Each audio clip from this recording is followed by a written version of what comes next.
అంబేద్కర్ గారు చెప్పినవన్నీ చేశారా? కొడాలి నాని ఇచ్చిన క్లారిటీ సచివాలయం తాకట్టుపై ఫుల్ డ్యామేజీ.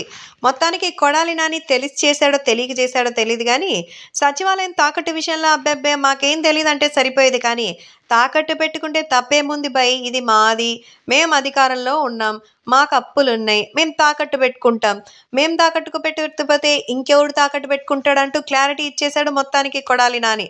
దీంతో పాపం మింగలేక కక్కలేక చస్తోంది వైసీపీ. కొడాలి నాని గురించి తెలిసిందే కదా, ఎవ్వరితో సంబంధం లేదు. అందుకే కొడాలి నాని తాజాగా వీటికి సంబంధించిన విషయంలో మరి తాకట్టు గురించి చాలా క్లారిటీ ఇచ్చారు. మరి ప్రజాస్వామ్యానికి పూర్తిగా అయితే సచివాలయం తాకట్టు పెట్టొద్దని రాజ్యాంగంలో ఉందా అంటూ చెప్పారు. అబ్బా అబ్బా అబ్బా, నిజంగా ఇలాంటి ఒక మంచోడు పార్టీకి ఒకరు ఉండాలబ్బా. నిజంగా కొడాలి నానిని మెచ్చుకోవాల్సిందే అని ప్రతిపక్షాలు సైతం ప్రశంసిస్తోంది. ప్రజల అవసరాల కోసం డబ్బు అవసరమైతే ప్రభుత్వాల ఆస్తులు తాకట్టు పెట్టడం మామూలే అని, డబ్బులున్నప్పుడు తిరిగి చెల్లించే ఆస్తులు విడిపించుకుంటారని చెప్తున్నారు. ఈ విషయంలో చంద్రబాబు చిల్లర రాజకీయం చేస్తున్నారని, పలానా ఆస్తులు మాత్రమే తాకట్టు పెట్టాలని రాజ్యాంగంలో ఏడైనా రాసుందా అని ప్రశ్నించారు. రాష్ట్రానికి ఉన్న 4 లక్షల కోట్ల అప్పులో చంద్రబాబు చేసింది 2.5 లక్షల కోట్ల అప్పు ఉందని, జగన్ చేసింది 2 లక్షల కోట్ల రూపాయలే అని క్లారిటీ ఇచ్చారు.